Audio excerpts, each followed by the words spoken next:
আজকে হিন্দু দরদ দেখাচ্ছে কেন্দ্র সরকার, বাংলাদেশ নিয়ে বড় মিডিয়া গরম করছে, বাংলাতে অশান্তি তৈরি করছে।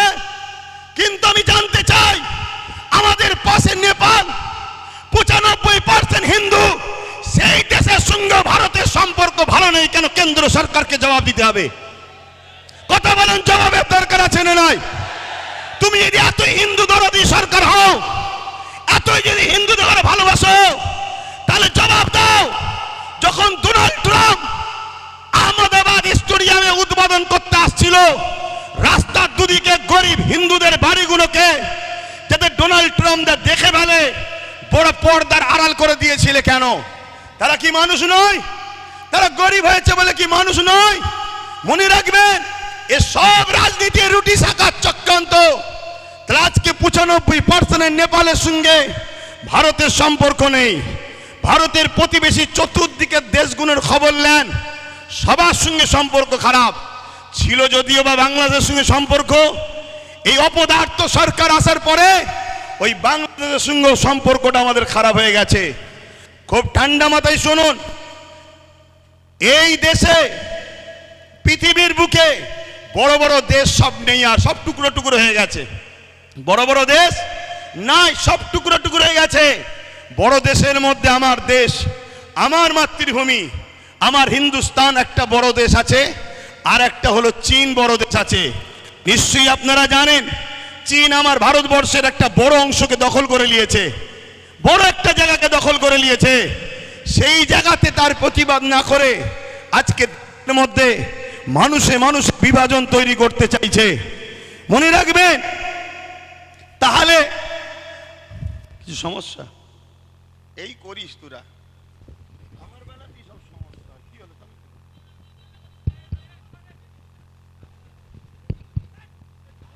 আস্তে আস্তে আস্তে ধৈর্য ধরতে হবে।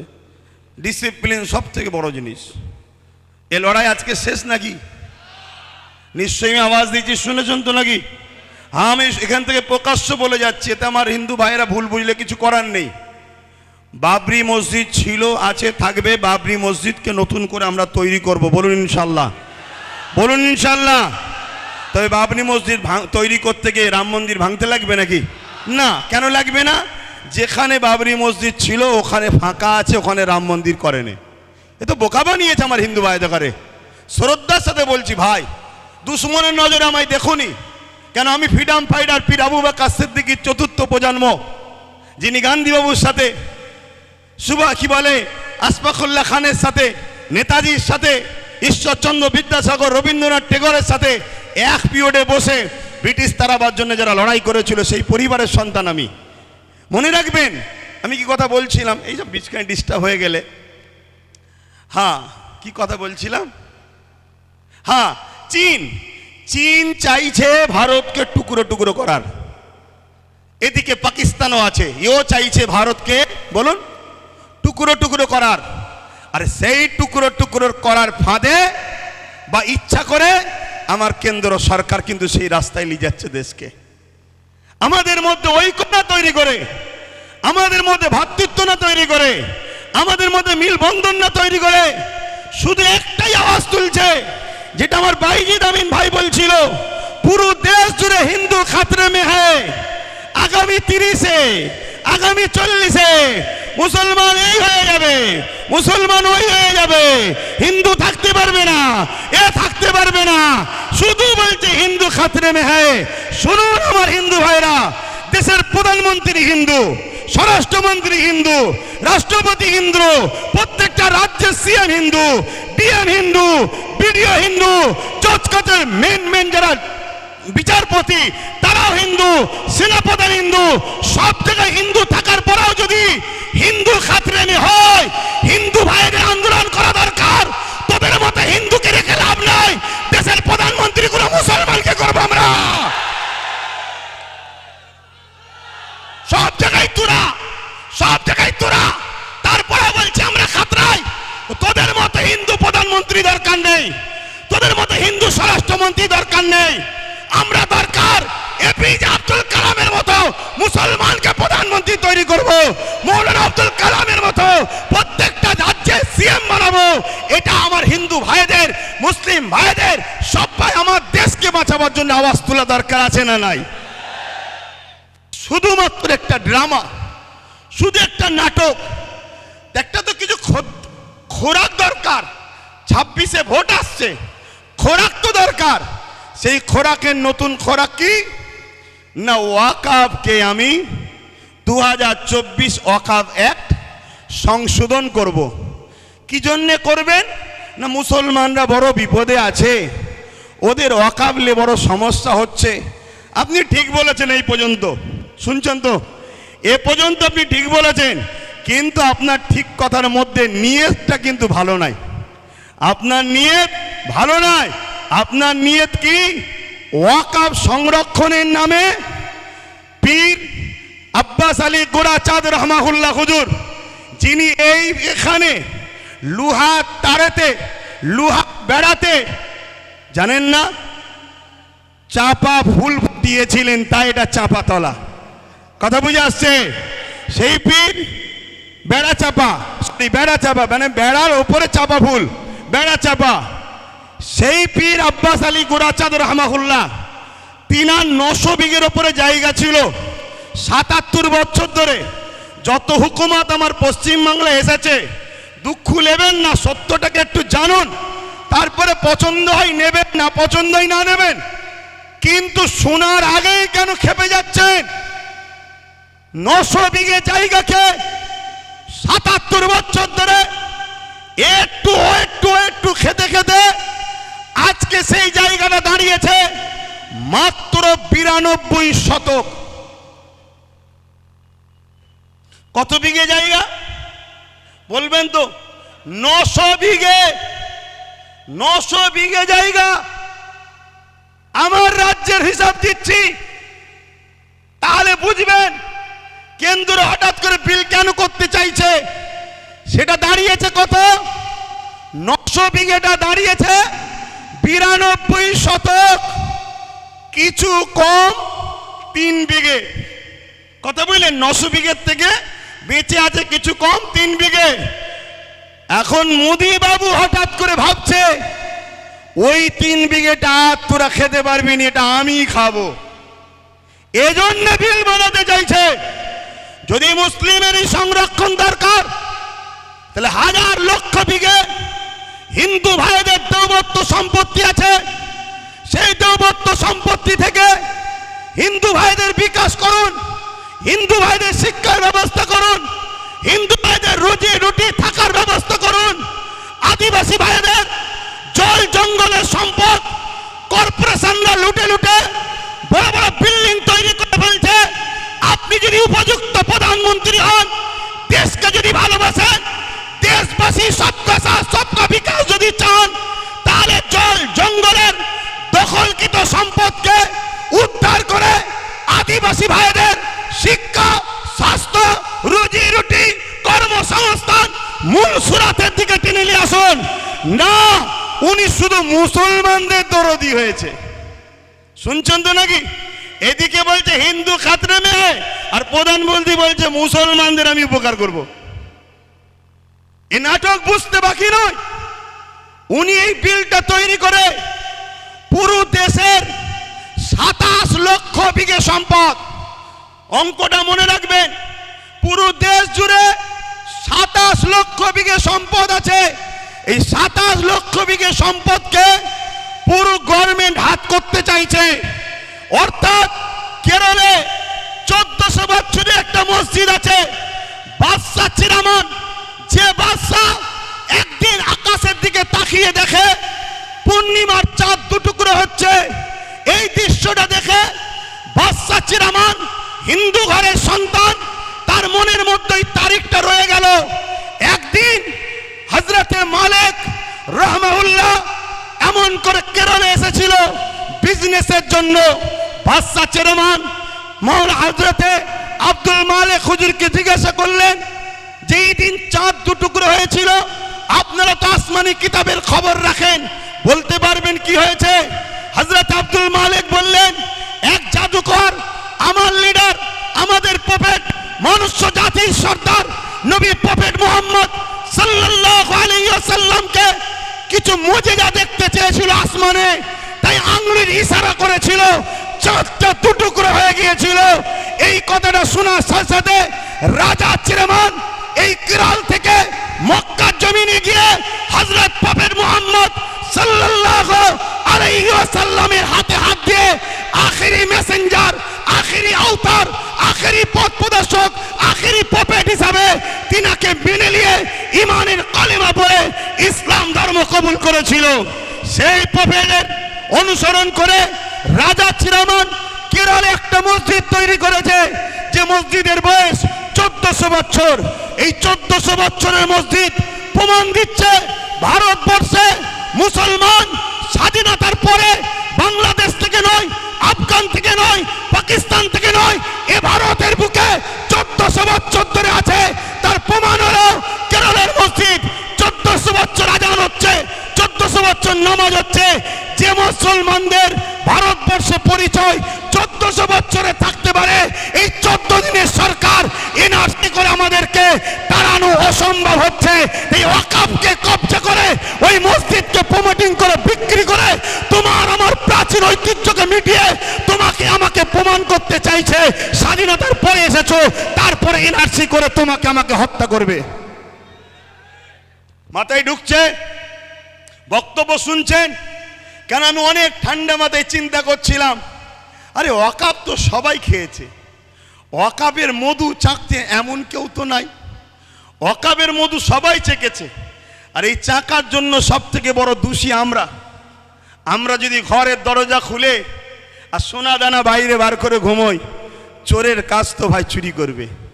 তা আমরা সারা জীবন একে বাপ বললাম, ওকে বাপ বললাম, তাকে বাপ বললাম, সবাইকে মাথায় তুলে দিলাম। তাই যেই উঠেছে সেই আমাদের ওয়াকফকে চেকেছে। তো হঠাৎ করে ইনি বিল পাস করতে চাইলো কেন, এই প্রশ্নটা আমার মাথায় খটকা দিয়েছে।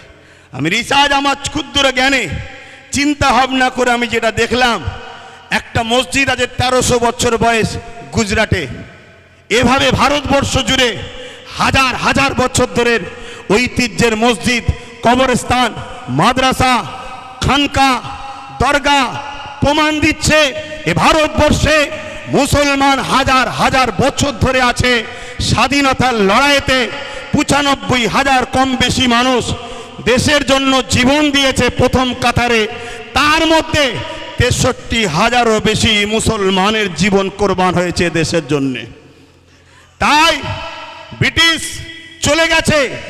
আজ চাইনিজ যদি মনে করে আমার দেশকে লুটবো, আমার দেশকে মিটাবো, চাইনারাও জানে এরা খালেদ বিন ওয়ালিদের উত্তরসূরি। এরা জানে এরা হযরতে সিদ্দিক আকবরের উত্তরসূরি, ফারুক আজমের উত্তরসূরি, হযরতে মৌলা আলীর উত্তরসূরি। অতএব এরা থাকা অবস্থায় ভারতের ক্ষতি পৃথিবীর কোনো দাদা করতে পারবে না। তাই বড় প্ল্যান করে আজ ক্ষমতাশালী যারা, তাদের দ্বারা বিভাজন তৈরি করার ষড়যন্ত্র করছে। ভাই কেন যে বলতে গেল, কারো মাথা থেকে ছাতা খোলার ঘটনা, এখানেও তো ছাতার পরীক্ষা এসে গেছে। তো পানি যদি আসে, কারা কারা থাকবেন তারা একটু হাত তুলুন। এখন ছাতা কিন্তু আমার কাছেও নেই, আপনাদের কাছেও নেই, ভিজতে পারবেন তো? আবার শীতের সময় চলছে। আচ্ছা, কমিটিকে বলবো ওইদিকে ঘিরে রাখো, কেউ না পালাতে পারে। হাত তুলেছে ভিজবো বলে আর পালাবে এমনটা না হয়। তো যাক, সংক্ষেপ সময়, পানি আবার জোরেই আসছে, সত্যিই আসছে। তো দেখা যাক না কি হয়। কি বলছেন, বলবো না থাকবে? তো শেষে বক্তব্য দিয়া খুব সমস্যা, কেন সবাই সব কিছু বলে দেয় আর লাস্টে বাকি থাকে আমার পালাই। তা আমি কি আর আলোচনা করব, আমি এতটুকুই আলোচনা করি, এ লড়াই আজকে শেষ নয়। এ লড়াই আগামী তো হবে না, আজ থেকেই বন্ধ হবে। এটা পূর্ব মাদানীপুর কলাঘাট থেকে শুরু হয়েছে, একেবারে শেষ দিকে শুরু, কলাঘাটের শেষ প্রান্তে। আমি চাই পূর্ব মাদানীপুর, যেটা আমার দাদু হজরতে হাজি মুস্তফা আচার, এরা এদের কম্পিউটার কি বলে, এরা এদের এই মিডিয়া ভাইগুলো একটু জিনিসপত্র ঢেকে লিখ, কেন এদের একটা বড় অবদান আছে ভাই, এদের জন্যই তো খবর সব জায়গায় সম্প্রচার হয়। অতএব এদেরকে একটু সুযোগ দেন। তা শোনেন, এদিকে শোনেন, ওদের একটু কাজ করতে, আর তোমরা একটু তাড়াতাড়ি করে লাও। এমনি পানির সময় বুঝতে পারছো বসিয়ে রাখাটা অনেক প্রেমের ব্যাপার, কথা বুঝে আসছে। তো সেই জায়গাতে কলাঘাট থেকে শুরু হলো একেবারে পূর্ব মাদারীপুরের শেষ জায়গা। পূর্ব মাদারীপুরে আমার একটু জোর একটু বেশি, কেন এটা আমার দাদা হজরতে মোস্তফা মাদানী হুজুরের নামে এটা মাদারীপুর। অতএব এই মাদারীপুরের মানুষ, এটা বিপ্লবের মাটি। এখান থেকেই কিন্তু বারবার দেশের জন্য মহানায়কের সুজন্ম হয়েছে, তাদের দ্বারাই কিন্তু দেশের জন্য অনেক কাজও হয়েছে। তা আজকে কেন্দ্র সরকার কি করতে চাইছে ওয়াকফ সংশোধনী বিলের নামে আপনারা সবাই শুনেছেন, এবং পাশাপাশি আপনারা নিশ্চয়ই আমার পূর্বে বাইজিৎ ভাইয়ের আগে একজন মাস্টার সাহেব বলছিলেন ওবিসি সম্বন্ধে। দেখুন, ওবিসি যদি বন্ধ হয়ে যায়, 100ই হয়তো একটা চাকরি আমাদের ছিল, ওই একটাও আর হবে না, জিরো হয়ে যাবে। তাই ওবিসি সংরক্ষণের দরকার আছে। এটাকে পূর্ণ বহালের জন্য আমাদেরকে সংগ্রামের ধারাবাহিকতা আরও বাড়িয়ে যেতে হবে। এতেও কি আপনারা প্রস্তুত আছেন তো নাকি? তবে মনে রাখবেন, যেভাবে ওবিসি সিস্টেম সুপ্রিম কোর্ট থেকে দিয়ে গাইডলাইন দিয়েছিল, ওইভাবে যদি রাজ্য সরকার তত্ত্বাবধান করে গাইডলাইন মেনে যদি মানুষকে ওবিসির আন্ডারে আনতো, তাহলে আজকে কিন্তু ওবিসি বন্ধ হতো না। এটাও একটা সাজানো পরিকল্পনা যাতে করে ওবিসি বন্ধ হয়ে যায়। এখনও কিন্তু সময় আছে। রাজ্য সরকারের সৎ ইচ্ছা থাকলে ওবিসির যে সিস্টেম, সেই সিস্টেম গাইডলাইন মেনটেন করে রাজ্য সরকার যদি সুপ্রিম কোর্টে জমা দেয়, আমার সংবিধান অনুযায়ী যতটুকু জ্ঞান আছে, সুপ্রিম কোর্ট ওবিসিকে আবার পূর্ণ বহাল করার জন্য আইন অবশ্যই তিনি ঘোষণা করবেন। কিন্তু রাজ্য সরকার সৎ ইচ্ছা দেখাচ্ছেন না। তাই আমরা এখান থেকে রাজ্য সরকারকেও বলবো, এই দ্বিচারিতার মুখোশ এক আর মুখ এক, এরকম যেন না দেখানো হয়। আপনি আপনার সৎ ইচ্ছা দ্বারা ওবিসির যে গাইডলাইন, সেই গাইডলাইন অনুযায়ী সুপ্রিম কোর্টে অবিলম্বে আপনি কাগজ জমা দিন।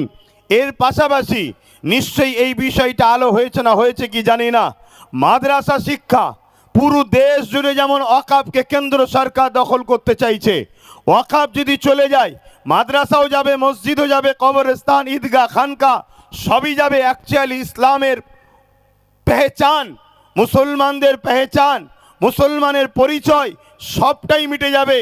কিন্তু রাজ্য সরকারও মাদ্রাসাকে বড় সুকৌশলে ধ্বংসের দিকে ঠেলে দিচ্ছে। এটাও আপনাদের একটু সজাগ করানো দরকার। কেন এখানে লেখা আছে, দেখুন, মাদ্রাসা বাঁচাবার জন্য কিন্তু মাদ্রাসা শিক্ষা বাঁচাও। আপনারা নিশ্চয়ই জানেন, স্কুল কলেজ যেখানেই হোক, পরীক্ষা দিবার পরে একটা মার্কশিট দেওয়া হয়, রেজাল্ট। ওই মার্কশিটে বিভিন্ন সিলেবাসের নাম থাকে, অঙ্ক, ভূগোল, বাংলা ইত্যাদি ইত্যাদি, ইংলিশ সহ।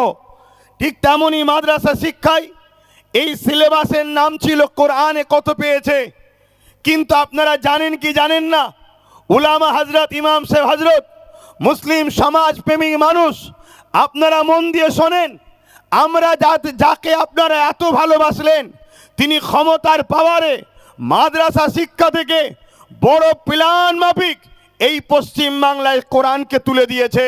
তাই মার্কশিট থেকে কোরআনের অপশানটাও বন্ধ করে দিয়েছে। যেমন কেন্দ্র সরকার ইসলামকে মিটাবার জন্য, মসজিদ মাদ্রাসাকে মিটাবার জন্য ওয়াকফ সংশোধনী আইনের নামে কালা কানুন তৈরি করতে চাইছে, আমরা এখান থেকে পূর্ব মাদারীপুর কোলাঘাট থেকে আন্দোলনের সূচনা চলে আসছে, ধারাবাহিক চলে আসছে। আজকেও আমরা আন্দোলন থেকে আওয়াজ তুলব, এই কেন্দ্র সরকারের এই কালা কানুন আমরা মানছি না। এই কালা কানুনকে অবিলম্বে বন্ধ করতে হবে, ঠিক না বেঠিক? আওয়াজে বলুন, ঠিক না বেঠিক? ঠিক তেমনি এখান থেকেই রাজ্য সরকারকেও জানাবো, আপনি যে বড় আস্তে আস্তে সাইলেন্ট ভাবে মাদ্রাসা থেকে কোরআনের শিক্ষাকে তুলে দিতে চাইছেন। এই ষড়যন্ত্র আপনাকে বন্ধ করে মাদ্রাসাতে কোরআনের শিক্ষা যেভাবে ছিল ওইভাবে চালু রাখতে হবে, ঠিক না বেঠিক? জোরে বলুন, ঠিক না বেঠিক? যদি না হয় তাহলে আন্দোলন যেমন কেন্দ্র সরকারের বিরুদ্ধে চলছে, রাজ্য সরকারের বিরুদ্ধে আমাদের আন্দোলন চলবে না, চলবে না। আওয়াজ তুলে হাত তুলে সাক্ষী দেন, হাত তুলে সাক্ষী দেন।